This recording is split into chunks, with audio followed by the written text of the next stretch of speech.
The collapse didn't arrive with thunder or sirens. It arrived quietly, in broad daylight, under white office lights, when the screens in the executive trading room all turned the same merciless shade of red. By noon, the man who once ruled markets with a lifted eyebrow was staring at numbers that erased decades of dominance. His empire didn't burn slowly.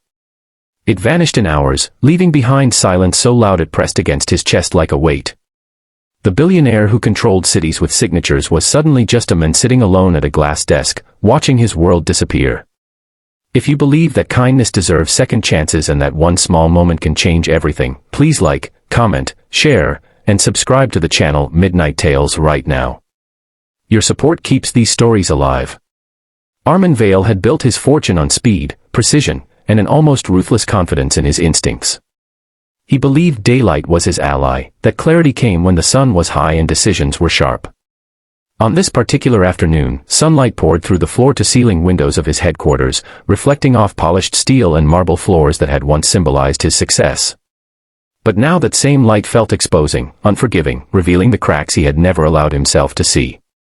A cascade failure in overseas investments, triggered by a single misinterpreted clause, had unraveled everything. Advisors had come and gone, their faces pale, their words cautious, until finally there was no one left to explain the damage because there was nothing left to explain.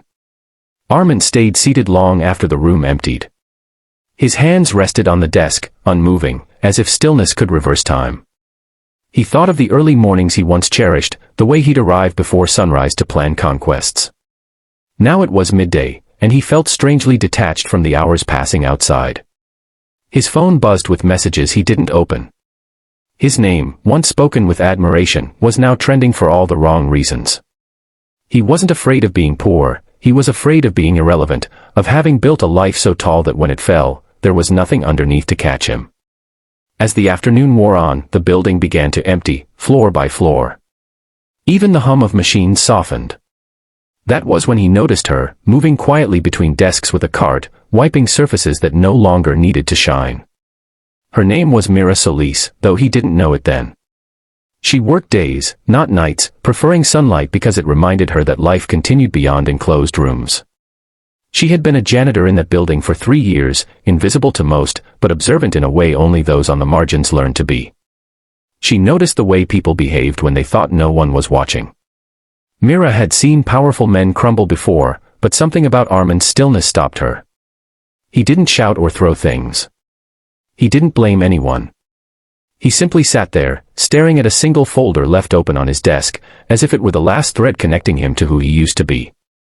Mira continued her work, but her eyes kept returning to the folder, to a thin sheet of paper half-slipped beneath it, its corner barely visible. It looked different from the rest, older somehow, printed on cream-colored stock instead of the standard white. Armin eventually stood, his movements slow and uncertain, like someone learning to walk again. He gathered a few personal items, the kind people take when they don't know if they'll ever return. In his distraction, he pushed the folder aside, and the paper slipped free, falling silently to the floor near the desk. Armin didn't notice. He was already turning away, shoulders heavy, eyes fixed on the exit. Mira saw the paper fall. She picked it up carefully, smoothing it as if it were fragile. She didn't understand all the legal language, but she recognized enough to know it mattered. It was an addendum, a contingency clause tied to an old acquisition Armin had made years ago, one that most had forgotten because it never needed to be activated. It outlined protections triggered only under extreme circumstances, protections that could freeze losses, reclaim assets, and buy time. Time was the one thing Armin no longer believed he had. Mira hesitated. Approaching powerful people was not something she did easily. Years had taught her that most didn't want to be interrupted, especially not by someone like her. But something in her chest tightened at the thought of letting him walk away without this chance. She followed him across the room, the sound of her footsteps louder than she expected in the quiet. Armin turned when she reached him, surprise flickering across his tired face. Mira held out the paper with both hands, her voice steady even as her heart raced, explaining simply that it had fallen and that she thought it might matter. There was no pity in her tone, only respect.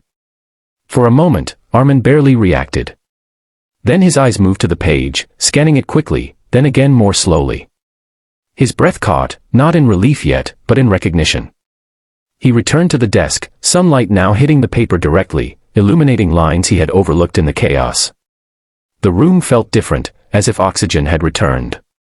He realized what Mira had handed him was not a miracle, but an opportunity. A narrow bridge over a deep abyss. It wouldn't restore everything overnight, but it could stop the bleeding, preserve what remained, and give him a chance to rebuild. Hours later, as lawyers were summoned back and calls were made, Armin stood by the window, watching the city glow in late afternoon light. He felt humbled in a way no loss of money could have achieved alone. The person who had saved his future wasn't a board member or an algorithm. It was someone he had never truly seen before today. Mira returned to her cart, unsure if she had overstepped, but something had shifted inside her too. For once, being attentive had mattered in a way that reached beyond her job. As the sun began its descent, Armin sought her out. Not to reward her with spectacle, but to acknowledge her humanity. He arranged for her education to be funded, for her role to change if she wanted it, and for her voice to be heard in a world that had long ignored it. More importantly, he learned to slow down, to notice the people who kept his world running quietly in daylight, unseen but essential. If this story touched your heart, please take a moment now to like, comment, and share this video. Your engagement helps stories like this reach others who need hope today. And before the ending, a special request: comment below about a moment when kindness, attention, or honesty changed your life in an unexpected way. The next morning, sunlight filled the building again, but it felt warmer somehow. Armin arrived early, not to conquer, but to rebuild with care.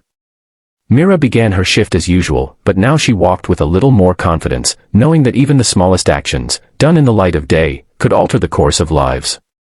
And somewhere between loss and redemption, two strangers learned that fortunes can vanish overnight, but character, once revealed, can create a wealth that lasts far longer.